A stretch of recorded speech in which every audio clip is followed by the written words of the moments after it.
కేంద్రం విడుదల చేసిన బడ్జెట్లో కొత్తదనం కనిపించింది. చాలామంది ఆశలు ఒక రకంగా ముందు జరిగిన విశ్లేషణలు, ముందు జరిగిన హడావుడి చూస్తూ ఉంటే నిజంగా అంత వెసులుబాటు ఉంటుందా, వేతన జీవులకు అంత ఊరట లభిస్తుందా అనుకున్నారు. కానీ మోడీ మార్క్ ఏంటో కనిపించింది. ప్రధానంగా మిడిల్ క్లాస్కి చాలా వరకు ఈసారి బడ్జెట్లో ఊరట లభించిందా? అసలు మోడీ టార్గెట్ ఏంటి? ఒక పక్క ఢిల్లీ ఎలక్షన్లు ఒకటి జరగబోతున్నాయి, భవిష్యత్తులో ఇంకా కొన్ని రాష్ట్రాల్లో ఎలక్షన్లు కూడా రాబోతున్న నేపథ్యంలో ఈ బడ్జెట్ ప్రభావం ఎంతవరకు ఆ రాష్ట్రాల మీద ఉంటుంది? మిడిల్ క్లాస్నే ఎక్కువగా మిడిల్ క్లాస్ వైపే మోడీ చూస్తున్నారు అనడానికి కూడా ఈ బడ్జెట్ ఒక నిదర్శనమా? ఇదే అంశం మీద చర్చించే ప్రయత్నం చేద్దాం. సార్, ముందు ఒక ప్రచారం అయితే జరిగింది, 20 లక్షల వరకు ఊరట ఉంటుంది, వేతన జీవులకు గుడ్ న్యూస్ చెప్పబోతున్నారు అనేది. అలాగే 10 లక్షల వరకు అని కూడా కొంతమంది అన్నారు. ఎటు కాకుండా మధ్యలో ఒక 12 లక్షల వరకు అయితే 12 లక్షల చిల్లర వరకు అయితే అయింది. ఒక రకంగా ఏంటి అంటే మోడీ ఆలోచన ఏంటి, ఇంతకు ముందు బడ్జెట్లకి ఇప్పటికి కనిపించిన వ్యత్యాసం ఏంటి, దీని వెనక రాజకీయ వ్యూహం ఏంటి? సాధారణంగా మధ్యతరగతి, ఎగువ మధ్యతరగతి వర్గాలు ప్రభుత్వాల నుండి ఆశించడం ఏమీ ఉండదు. ఎందుకంటే వాళ్ళని ఎప్పుడు పట్టించుకోదు ఏ ప్రభుత్వం కూడా. పైగా వాళ్ళని ఒక పాలిచ్చే ఆవులుగా చూస్తుంటుంది. పన్నులు వాళ్ళు కడతారు, ప్రభుత్వాలు ఆ డబ్బులు పట్టుకెళ్ళి పేదలకి సంక్షేమాలు చేస్తాయి. పెద్దవాళ్ళకి ఎట్లాగూ దోచుకోవడానికి తగినటువంటి ప్రణాళిక ఉంటుంది. ఈ రూట్లో సుదీర్ఘకాలం పాటు నడుస్తూ వచ్చింది. అయితే మనం స్వతంత్రం వచ్చినప్పటి నుండి చూస్తే ఇన్కమ్ ట్యాక్స్ ఒకప్పుడు 97% ఉండేది జవహర్లాల్ నెహ్రూ టైంలో. ఆ తర్వాత కాలంలో ఒక సిస్టమ్స్ని సెట్ చేసుకుని అంతా చేసుకున్న తర్వాత కూడా ఎగ్జామ్షన్ అనేది కాంగ్రెస్ టైంలో 1,00,000 రూపాయలు ఇవ్వడం దాదాపుగా 20-30 ఏళ్ళు పట్టింది. ఆ తర్వాత నుంచి దాని స్వతంత్ర భారతంలో కాంగ్రెస్ పార్టీ టైంలో దాదాపుగా 30-40 ఏళ్ళు అనుకుంటే హైయెస్ట్ ఇచ్చింది 2.5 లక్షలు. అదే ఎండ్ అన్నమాట.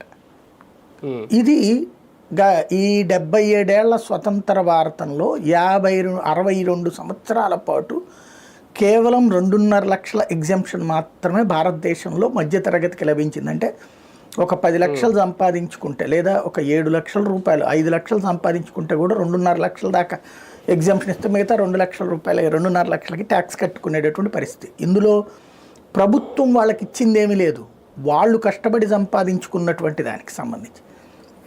అయితే మోడీ వచ్చినప్పటి నుంచి చూస్తే 3 టర్మ్స్లో 3 సార్లు 3 రకాలైన భారీ మినహాయింపులు ఇచ్చింది మధ్యతరగతికి మోడీ సర్కార్ మాత్రమే.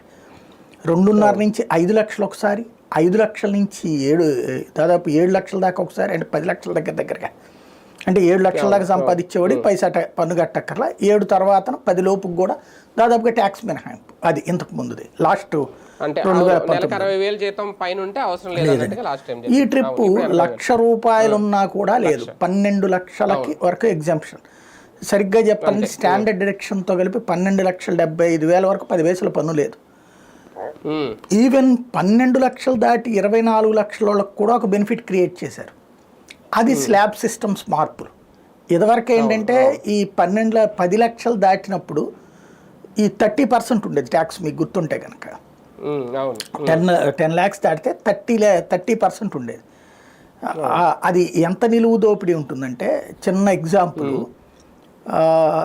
నేను ఈ మన బ్యాంక్ లోన్ తీసుకుని హౌసింగ్ లోన్ తీసుకుని కట్టుకున్నటువంటి ఒక ఇల్లు తీసుకుంటే అది 6 లక్షల రూపాయలకి నేను తీసుకుని ఆ తర్వాత ఫైనాన్షియల్గా వల్లగాక, అంటే నేనే అక్కడికి వెళ్ళి ఉండటానికి ఇంట్లో వాళ్ళు లేరు, నేనేమో హైదరాబాద్లో ఉంటున్నాను. ఆ ఇల్లు వేరే వాళ్ళకి అప్పచెప్తే ఏదో అద్దెలకి ఇస్తుంటే అదేమో పద్దాక రిపేర్లకే దోలదేరిపోతుంది, అనవసరమైనటువంటివి ఏమన్నటువంటి ఉద్దేశంతో, ప్లస్ అక్కడేమో మనం ఇది కట్టాల్సి వస్తుంది అనే ఉద్దేశంతో అది అమ్మేస్తే 11,50,000 రూపాయలు. అంటే అసలు వాస్తవంగా నేను కొంది 12 లక్షల రూపాయలకి, 11.5 లక్షలకి, 6 లక్షల రిజిస్ట్రేషన్ వాల్యూ కాబట్టి అది క్యాష్ దాని ప్రకారం ఇస్తాం కదా మనం. తర్వాత ఏమైంది, అప్పుడు అది 12 లక్షలకి అమ్మింది వచ్చేటప్పటికి ఒక మన మాస్టర్ గారు గవర్నమెంట్ ఎంప్లాయ్ కాబట్టి ఆయన డైరెక్ట్గా బ్యాంక్ లోన్ తీసుకుని కట్టారనమాట. అది చెక్ ఇటు పక్కకి ఇచ్చారు, వేసాం, అయిపోయింది. అసలు నాకు అప్పటిదాకా ట్యాక్స్కి సంబంధించి మామూలుగా జీతంలో టీడీఎస్ కట్ చేస్తారు తెలిసి తప్పించి మిగతా అది అలవాట్లేదు. ఇదేదో దాదాపుగా 15 ఏళ్ల క్రితం అనుకుంటా జరిగినటువంటిది, 15-20 ఏళ్ల క్రితం. చూస్తే ఏడాది అయ్యేటప్పటికి 3 లక్షల దాకా మీరు ట్యాక్స్ కట్టాల్సి వస్తుంది అన్నారు. అదేంటంటే మీరు కొనుగోలు చేసినటువంటి సందర్భంలో 6 లక్షల రిజిస్ట్రేషన్ ఛార్జీ బేస్ చేసుకుని కట్టారు మీరు. అప్పుడు మీరు ఎంత కొన్నా సరే ఇప్పుడు మీకు 12 lakhs వచ్చినట్టు చూపెడుతుంది. మీరే ఉంది కదా ఆన్లైన్ డైరెక్ట్ లెక్క కదా, 6 లక్షల రూపాయలు మీకు ఆదాయం వచ్చినట్టు. 6 1,80,000 ప్లస్ మామూలుగా ఏడాదికి ఇచ్చేటటువంటి మీ జీతంలో నుంచి ఇది కలిపితే కడుతుంది టోటల్గా 3 లక్షల రూపాయలు అయిపోతుందండి అని చెప్పారు. అంటే 1,80,000 నాకు అంటే నేను కొన్న ఇంటి వాల్యూలో 2 లక్షల రూపాయలు ఎక్స్ట్రా పోయింది అనమాట వాళ్ళకి ట్యాక్స్ కింద. 1,80,000 ట్యాక్స్ ఎక్స్ట్రా కట్టాల్సి వచ్చింది. అంటే నా వాల్యూ నాకే వచ్చింది, అది వచ్చిందని సంతోషపడితే అసలు కేసరి వచ్చింది. అంటే ఆ రోజుల్లో ట్యాక్స్ల దరిద్రం ఆ స్థాయిలో ఉండేది. ఇప్పుడు దాంతోపాటు ఎట్లాగుండేదంటే ట్యాక్స్కి సంబంధించి ఇన్కమ్ ట్యాక్స్ దాంట్లో ఇప్పుడు 10 లక్షలు దాటగానే 30,000. ఇప్పుడు అట్లా కాకుండా 10 నుంచి దాదాపు 24 లక్షల రూపాయల దాకా స్లాబ్ సిస్టమ్ పెట్టుకొచ్చారు. ఒకదానికి 4, ఓ దానికి 8 ఇట్లా పెట్టుకొచ్చారు కదా. టోటల్గా 20 ఆ విధంగా చూసుకున్న ఒక 20 లక్షల దాకా 20-25 లక్షలు సంపాదించే వాళ్ళకి అక్కడ దాదాపుగా 1,00,000 రూపాయల దాకా ట్యాక్స్ మిగులుతుంది ప్రజెంట్ ఉన్న సిచ్యువేషన్లో. అంటే ట్యాక్స్ ఉంటుంది 12 దాటినటువంటి వాళ్ళకి ఉంటుంది, కానీ స్లాబ్ మారదు కాబట్టి కట్టే పన్ను కొంత తగ్గుతుంది. ఇది బేసిక్గా మోడీ తీసుకొచ్చినటువంటి ఒక అద్భుతమైనటువంటి సంస్కరణ. దీంతో ఏంటంటే క్యాష్ మధ్య తరగతి ఇప్పుడు పేదవాళ్ళకు వచ్చేటప్పటికి ఉచితాల పేరుతో ప్రభుత్వాలు ఎంతో కొంత డబ్బులు ఇస్తున్నాయి. ఆ డబ్బులు సమాజంలో రొటేట్ అవుతున్నాయి. ఆ రొటేషన్ వలన జిఎస్టీ నడుస్తుంది, వ్యాపారాలు నడుస్తున్నాయి, వ్యవస్థలు నడుస్తున్నాయి. మధ్య తరగతి చేతిలో డబ్బులు ఉండట్లా. తను సంపాదించిందంతా విద్యకి వైద్యానికి ఖర్చు పెడుతున్నాడు. ఆ విద్యా వైద్యంలో జిఎస్టీ వస్తుంది వీళ్ళకి. కాకుండా నెక్స్ట్ వీళ్ళ చేతుల్లో డబ్బులు రొటేట్ అయితే కొంత కొత్త సెక్టార్స్ డెవలప్ అవుతాయి. ఫర్ ఎగ్జాంపుల్ ఒక మధ్యతరగతి వాళ్ళు ఇట్లాగా డబ్బులు ఉన్నాయి కదా అని ఏది పడితే అది కొనేరు, ఒక సేవింగ్ మీద దృష్టి సారిస్తారు. ఆ విధంగా కొంత లిబరల్ ఇన్కమ్ ఉంటుంది గవర్నమెంట్ దగ్గర. అంటే బ్యాంకుల్లో డిపాజిట్ల రూపంలో ఉంచడము, లేకపోతే సేవింగ్స్ బాండ్స్ కొనటము, ఇట్లాంటిది. ఫ్యూచర్ గురించి ఆలోచిస్తాడు మధ్యతరగతి ఎప్పుడు కూడా. రెండవది వచ్చేటప్పటికి ఏ హౌసింగ్ లాంటి పర్మనెంట్ ప్రాపర్టీ మీద దృష్టి సారిస్తాడు. అప్పుడు మనీ రొటేట్ అవుతుంది. దాంతో ఒక హౌసింగ్ సెక్టార్ సెట్ అయితే 64 సెక్టార్లకి లాభం వస్తుంది. లేదు ఈ డబ్బులు తీసుకెళ్ళి ఏ గోల్డ్లో కొన్నా మళ్ళీ అక్కడ జిఎస్టీ వస్తుంది కదా. మ్యాక్సిమం మిడిల్ క్లాస్ ఈ మూడింటి మీదనే కాన్సన్ట్రేట్ చేస్తారు. ఒకటి సేవింగ్స్, హయ్యెస్ట్ గోల్డ్ పెడుతుంటారు, లేదంటే ఎఫ్డీల రూపంలో పెడతారు. మూడవది ఈ ఇల్లు కొనుక్కోవడం, అంటే ఇది కొనుక్కున్నప్పుడు అప్పు ఇది దృష్టిలో పెట్టుకుని కొంటారు కాబట్టి ఇది. ఇంకోటి తను ప్రతి మధ్య తరగతి వాడు నాకే ఉంది. ఎప్పుడో 2008-9 టైంలో తిరుపతిలో చేస్తున్నప్పుడు 60,000 జీతం వచ్చింది. 60,000 జీతం వచ్చిందని చెప్పి ఆనందిస్తే 10,000 రూపాయలు ట్యాక్స్ పోతా వచ్చింది. అదే సందర్భంలో ఆ తర్వాత అప్పుడు జీతం పెంచడానికి గుర్తు బాస్ అన్నమాట, నీకు జీతం 50,000 పెంచినా అది గవర్నమెంట్కి వెళ్ళిపోద్ది గురు, నీకేం మిగలదు, కాబట్టి నీకు జీతం పెంచడం కంటే ఏదైనా ప్రాపర్టీ కొనియడం బెటరు అని చెప్పి. కాబట్టి లోపు సంస్థ నుంచి బయటకు వచ్చేసాం కాబట్టి ఇది. కానీ ఆ రోజున అంటే అక్కడ చేతికి తర్వాత అది నేను మనకి ఇవ్వడానికి ఇష్టం లేక ఆయన అట్లా అనుకుంటున్నాడేమో అనుకోవడానికి లేదు. ఆ తర్వాత 1,00,000 రూపాయల జీతానికి వెళ్ళా. జోక్ ఏంటంటే 60,000 రూపాయల జీతం అప్పుడు 49,000 రూపాయలు చేతికి వస్తే 1,00,000 రూపాయల జీతం అయినప్పుడు 69,000 చేతికి వచ్చింది. 1,00,000 రూపాయల జీతం అధికారికంగా 1,00,000 రూపాయల 1,01 రూపాయి. ఇది సన్ నెట్వర్క్ కూడా నా ఫస్ట్ శాలరీ ఆఫర్ 1,01 రూపాయి అనమాట. అంటే వాళ్ళు సున్నాలు ఉండటం ఇష్టం ఉండదు కాబట్టి 1,01 రూపాయి పెట్టారు. తర్వాత అన్ని ఒకట్లు పెట్టారు కావాలని. ఆ విధంగా శాలరీ వస్తే నేను ఏదో బల్క్ అనుకుంటే తీరా చూస్తే 68,000 69,000 జీతం చేతికి వచ్చేది. సరే పిఎఫ్ పోను దాదాపుగా ఏడాదికి 20-30 వేల, నెలకు 20-30 వేల రూపాయలు ఎగిరిపోతూ ఉండేది.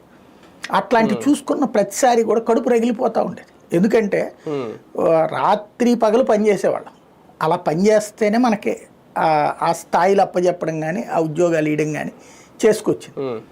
రాత్రి పగలు పని చేస్తే మనం చివరికి ఎవరిని పోషిస్తున్నాం? ప్రభుత్వాన్ని పోషించడానికా? అనేది బాధేసేది. ఎందుకంటే మామూలుగా పన్ను కట్టడానికి బాధపడను నేను, కానీ ఇంత దారుణంగా దోపిడీకి అయితే రెండో పాయింట్ ఏంటి, మనకు కరెక్ట్గా ఏ ఆసుపత్రి డబ్బులు కావాలంటే చేతిలో ఉండదు, ఏ స్కూల్కి కావాలంటే డబ్బులు చేతిలో ఉండదు. దీనికి ఒక హాస్పిటల్కి ఒక స్కూల్కి 10,000 20,000 కట్టాలంటే విలవిల్లాడతాము, పన్ను రూపంలో మాత్రం 10,000 20,000 ప్రభుత్వానికి ఇచ్చేస్తున్నాం. ఇదేంటి అనేది నాలాంటి ఆక్రోశం ప్రతి మధ్య తరగతోడి దగ్గర ఉంటాయి. ఇప్పుడు ఏమైనా పోతుందా అది అంటే పోదు. సాధారణంగా ప్రభుత్వ వర్గాలు ఏమంటాయి, దేశంలో ప్రభుత్వం అవకాశం కల్పిస్తుంది కాబట్టి, ప్రోత్సాహకాలు ఇస్తుంది కాబట్టి, ప్రైవేట్ కంపెనీలు నీకు ఉద్యోగం ఇస్తున్నాయి, వాళ్ళకి మౌలిక వసతులు కల్పిస్తున్నది కాబట్టి, దానివల్ల నువ్వు సంపాదిస్తున్నావు. ప్రభుత్వమే ప్రోత్సహించకపోతే నీకు అంత జీతం ఇచ్చే కంపెనీ ఎక్కడ ఉంటుంది, కాబట్టి పన్ను కడుతున్నావు అని పన్ను కట్టించుకునే వాళ్ళు మాట్లాడతారు. కానీ ఇదంతా సామాన్యుడు ఒప్పుకుంటాడా? మధ్యతరగతి మరి ఆ డాష్ గాళ్ళకి ఎందుకు ఓట్లు వేసాం, అందుకేగా కల్పించడానికే కానీ తిట్టుకుంటాం మనం, సహజంగా జరిగేటటువంటి ప్రక్రియ. ఈ ప్రక్రియలో వచ్చినటువంటిది ఇప్పుడు ఒక రకంగా చెప్పాలంటే మధ్యతరగతి వర్గానికి గత స్వతంత్రం వచ్చిన 77 ఏళ్లలో ఏనాడు లభించినటువంటి ఊరట, అనూహ్యమైనటువంటి ఊరట నరేంద్ర మోడీ ఇచ్చాడని చెప్పుకోవాలి. కానీ ఒకటి సార్, ఇక్కడ ఇది స్వాగతించదగ్గ పరిణామమే. ఇప్పుడు మనలాంటి వాళ్ళు అందరూ హ్యాపీగానే ఫీల్ అవుతాం. కానీ ట్యాక్స్ పేయర్స్ తగ్గుతారు దీనివల్ల. తగ్గితే కేంద్రానికి లాభమా నష్టమా ప్రయోజనమా అనేది ఇక్కడ ఒక ప్రశ్న. ఎందుకంటే మారుతున్న కాలానుగుణంగా చూసుకుంటే గతంతో పోలిస్తే బేసిక్ శాలరీస్ కూడా పెరిగినాయి. కనీస వేతనాలు ఒకప్పుడు మనం చేసినప్పుడు, మీరు చేసినప్పటికి, తర్వాత నాకు ఎంత మార్పు వచ్చిందో, ఇప్పటికి ఇంకా నా టైంలో 3,000 రూపాయలకి జీతం జాయిన్, మీరు ఇంకా తక్కువ చేసి ఉంటారు. ఇప్పుడు వచ్చేసరికి మినిమం వేతనం అనేది 18,000 15,000 వరకు ఉంది ఎక్కడ ఎంత చిన్న జాబ్ కానీ.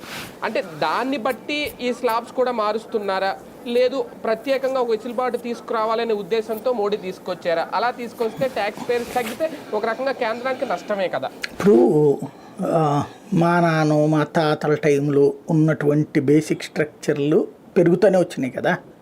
అలా పెరుగుతూ వచ్చినటువంటిది నా దాకా వచ్చినప్పుడు కానీ నా తర్వాత కూడా అదే ఎగ్జామ్షన్ ఉంది కదా అంటున్నా నేను. ₹1,00,000 2.5 దగ్గర అయిపోయాం కదా మనం. అప్పుడు పెరిగిన స్ట్రక్చర్స్ కనుగొనగా ఇవ్వలేదు కదా. కాబట్టి ఎప్పుడైనా సరే ఇక్కడ మనం ఆలోచించాల్సింది ప్రభుత్వాల యొక్క వాతావరణం. గతం ఎలా ఆలోచించారు, ఇప్పుడు ఎలా ఆలోచించారు. ఇవాల్టి రోజున సరిగ్గా చెప్పాలంటే కేవలం 20 లక్షల మంది పన్ను కడుతున్నారు పెద్ద స్థాయిలో. ఇప్పుడు 1 కోటి మంది పన్ను కడుతున్నారు ఇన్కమ్ ట్యాక్స్. మిగతా అంతా కూడా రిటర్న్స్ అంతే, నిల్ రిటర్న్స్ సబ్మిట్ చేస్తున్నారు అంతే, జస్ట్ సబ్మిట్ చేస్తారు అంతే. మేము ఈ స్థాయిలో సంపాదన ఉంది, ఇదిగో ఈ ఎగ్జామ్షన్స్ అనేది. ఇప్పుడు కూడా అది పెరుగుతుంది. అందరూ కూడా ఆ లెక్కలోకి ఎంటర్ అవుతారు. ఇక్కడ దీని ద్వారా పరిధిలోకి వస్తారు. అంతవరకే తప్పించి ఇన్కమ్ ట్యాక్స్ కట్టరు చాలామంది. కట్టేటటువంటి వాడి వెసులుబాటు అన్నాడు అంటే కట్టని వాడు ఎట్లాగూ కట్టడు. కట్టేటటువంటి వాడిని వేధిస్తూ వచ్చారు ఇప్పటిదాకా. అది ఇక్కడ మినహాయించారు నెంబర్ 1. రెండోది మీరు చెప్పినటువంటి విధంగా స్ట్రక్చర్ మారింది. ఇవాళ రోజున అప్పట్లో సాఫ్ట్వేర్ ఇంజనీర్కి 40,000 50,000 అంటే ఆ స్థాయిలో ఎగ్జామ్షన్ ఇచ్చేసాడుగా ఆయన. తర్వాత 60,000-70,000 రూపాయలు ఉన్నప్పుడు అక్కడే ఎగ్జామ్షన్ ఇచ్చేసాడుగా. ఇప్పుడు ₹1,00,000 వచ్చిన ఇప్పుడు ₹1,00,000 దాదాపుగా సెకండ్ ఫేజ్లో పెరుగుతున్నటువంటి జీతాలు. 1,00,000 వచ్చినోడికి కూడా ఇప్పుడు హ్యాపీనేగా. పన్ను కట్టేవాడికి తెలుసుద్ది ఆ కష్టం, కట్టనటువంటి వాడు బెనిఫిట్. అంతే కదా. ఇప్పుడు ₹1,00,000 మామూలు పాత రోజుల్లో అయితే కనుక ₹1,00,000 దాటగా ఇది 10 లక్షలు అనగానే 30% అంటే 12 లక్షలు అంటే ఎంత అయిందండి? ఆటోమేటిక్గా 3,60,000 దాకా కట్టేయాలి.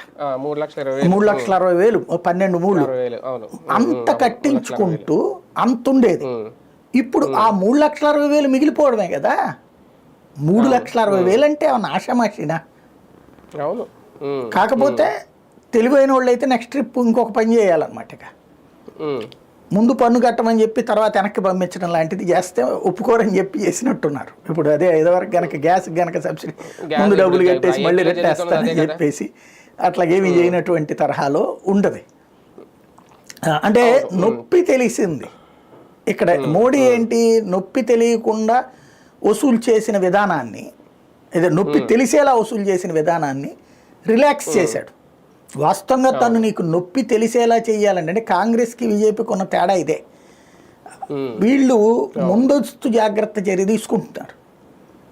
దాదాపుగా ఈ తరపు యువతకి ఇది ఒక పెద్ద వెసులుబాటు. ప్లస్ ఇవాళ మ్యాక్సిమం 25 లక్షల రూపాయల జీతం ఎవరికి ఉంటుందండి? మ్యాక్సిమం ఒక 1%, 2% కూడా ఉండదు జీతాల్లో 25 లక్షలు అనేది. జీతంలో 25 లక్షలు అనేది ఎవరికి ఉంటుంది అసలు? ఇప్పుడు నేను 94లో ఉద్యోగం ప్రారంభిస్తే, నేను శాంతం మొన్న మధ్యన అది మానేసే టైంకి, ప్రేమ్ నేను కూడా మానేసేటటువంటి టైంకి 2018 వేసుకోండి, 19 వేసుకోండి, 19 ఏంటి సారీ 22, 23 వేసుకోండి. హైయెస్ట్ ఎంత ఉందని చెప్పేసి 11, 12, 13, 14 అది హైయెస్ట్ కనిపించింది. ఏది 30 ఏళ్ళకి అది. అట్లాంటిది ఏకదం 24, 25 లక్షలు ఎవరికి వస్తాయి? కాబట్టి చాలా వరకు వెసులుబాటు ఇచ్చినట్టు. అంటే ఓ రకంగా చెప్పాలంటే ఈ తరపు యువత సాఫ్ట్వేర్లు, కార్పొరేట్ కంపెనీల్లో చేసే వాళ్ళకి బడా ఎగ్జామ్షన్ ఇచ్చినట్టు అని చెప్పాలి. ఇదే నేపథ్యంలో ఈ బడ్జెట్ ఎంతవరకు ఎన్నికల మీద ప్రభావం చూపేసి, ఇప్పుడు ప్రస్తుతం ఢిల్లీ ఎన్నికలు జరగబోతున్న నేపథ్యంలో దీనివల్ల ఏమైనా ప్రయోజనం ఉంటుందా బీజేపీకి? అంటే ఆంధ్రజ్యోతి వాళ్ళు అనుకుంటూ రాశారు ఏదో ఢిల్లీ ఎన్నికల కోసం ఇది చేశారు. అంతకంటే వెరితనం ఇంకొకటి ఉండదు. ఎవడైనా ఇదే ఢిల్లీలో 40 లక్షల మంది కోసం చేస్తారా? ఇది దేశవ్యాప్తంగా ఉన్నటువంటి కోట్లాది మంది కోసం చేసినటువంటిది. ఇంకోటి, మోడీ ఆలోచన ఎప్పుడూ కూడా ఎలక్షన్ ఉద్దేశించి ఉండదు అనడానికి సాక్ష్యం ఇది. ఎలక్షన్ల కోసం చేసేటట్టయితే 2028లోనో బడ్జెట్లో పెట్టి ఎగ్జామ్షన్ ఇస్తే 29 ఎన్నికల్లో అది పెద్ద బెనిఫిట్ అవుతుంది. అంతే కదా. ఈ రాష్ట్రాల ఎన్నికల కోసం ఇన్కమ్ ట్యాక్స్ మీద ఎందుకు చేస్తాడు? అయితే గీతే అంతగా చేయాలనుకుంటే ఢిల్లీలో ఉన్నటువంటి దాంట్లో ఎన్నికల మేనిఫెస్టోలు పెట్టచ్చు. ఇప్పుడు కేజ్రీవాల్ పెట్టినట్టు, వాళ్ళు పెట్టినట్టు ఇప్పుడు వాళ్ళకి వీళ్ళకి ఇచ్చారు కదా. అయ్యా మన రాష్ట్రంలో ఇన్కమ్ ట్యాక్స్ కట్టే వాళ్ళు ఎవరైతే ఉంటారో ఢిల్లీలో, వాళ్ళందరికీ మేము 25,000 ఇస్తాం, 30,000 ఇస్తాం అని అట్లాంటిది ఏమైనా అనౌన్స్ చేయాలి. అంతేగాని అది ఆ రాష్ట్ర బీజేపీ ఫార్ములా అవ్వాలి, కానీ దేశానికి సంబంధం కాదు ఇది. అయితే మధ్యతరగతి వర్గం ఇప్పటిదాకా కూడా భారతదేశ చరిత్రలో బీజేపీ అంటే మిడిల్ క్లాస్ పార్టీ అంటారు, మధ్యతరగతి దృష్ట్యా ఆలోచిస్తుంది అనేటటువంటిది. అది నిజమైంది. ఇదివరకు మా చిన్నప్పుడు అనేవాళ్ళు అనమాట, కాంగ్రెస్ పార్టీ, లేబర్ పార్టీ వాళ్ళు లేబర్ మీదనే ఆలోచిస్తారు, రేషన్ ఇప్పించడము అట్లాంటిదో, కార్డు అటు గురించినో. మిడిల్ క్లాస్ గురించి ఆలోచించేది బీజేపీదే అనేవాళ్ళు, వ్యాపారస్తులు మిడిల్ క్లాస్ గురించి అన్నటువంటిది. అయితే అదే వ్యాపారస్తుల దగ్గర నుండి వ్యాట్ వసూలు చేసినప్పుడు, అదే వ్యాపారం నుండి జిఎస్టీ వసూలు చేసినప్పుడు అదే వ్యాపారులకి వంచిస్తుందంటే అప్పుడు బీజేపీ వాళ్ళు అనేవాళ్ళు ట్యాక్స్ అది ఎందుకు కడతారు?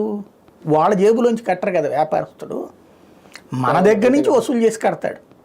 కాబట్టి వ్యాపారస్తుని వేధించట్లేదే, నెంబర్ 1. నెంబర్ 2, ఈ పన్ను కట్టేటటువంటి మధ్యతరగతిని సంతుష్టీకరించడం అన్నటువంటి కాన్సెప్ట్ ఏదైతే ఉందో, ఇది మిడిల్ క్లాస్, అబోవ్ మిడిల్ క్లాసేగా. ఇది రిచ్ కాదు, పూర్ కాదు, ఈ మధ్యలో ఉన్నటువంటి వర్గమే ఈ దేశంలో ఉన్నటువంటి దాదాపుగా 60 నుంచి 70 కోట్ల మంది. 60 నుంచి 70 కోట్ల మంది ఈ వర్గమే. ఇందులో 20 కోట్ల ఉద్యోగులు వేసుకోండి, అంటే 20 కోట్ల కుటుంబాలు ఇప్పుడు ఆ విధంగా బెనిఫిట్ అయినట్టే కదా. అదే కదా. కానీ కొంత ప్రభావం అయితే ఉంటుందేమో అండి ఢిల్లీలో. అంటే చూడాలి, అది బేసిక్గా అంటే నేను అనేది ఎలక్షన్ కోసం చేశారు అంటలేదు, మిగతాది ప్రభావం ఉంటుందో లేదు. ఇప్పుడు ఢిల్లీ ఎన్నికలు గెలిస్తే దీనికోసం అంటే మళ్ళీ ఇది కదా, అక్కడ కేజ్రీవాల్ పాలన మీదన వ్యతిరేకపరమైనటువంటి ఇష్యూ మెయిన్ ప్రధాన అంశం. అట్లాగే అక్కడ ఇచ్చే సంక్షేమ పథకాలు ఇది దానికోసం అనేది అనుకోవడానికి ఏమీ లేదు దీంట్లో. ఇది కూడా బెనిఫిట్ అయితే అవ్వచ్చు వాళ్ళకి. ఎందుకంటే ఇంకా 29 అంటే ఇంకా 4 బడ్జెట్ల దాకా వస్తాయి, అప్పుడు ఇంకా మార్పులు రావచ్చు, ఇంకా స్లాబులు మారచ్చు. ఎక్కువ ఎక్స్పెక్టేషన్ అయితే కష్టం, అంటే ఎన్నికల దగ్గరలో చెప్పలేం కదా.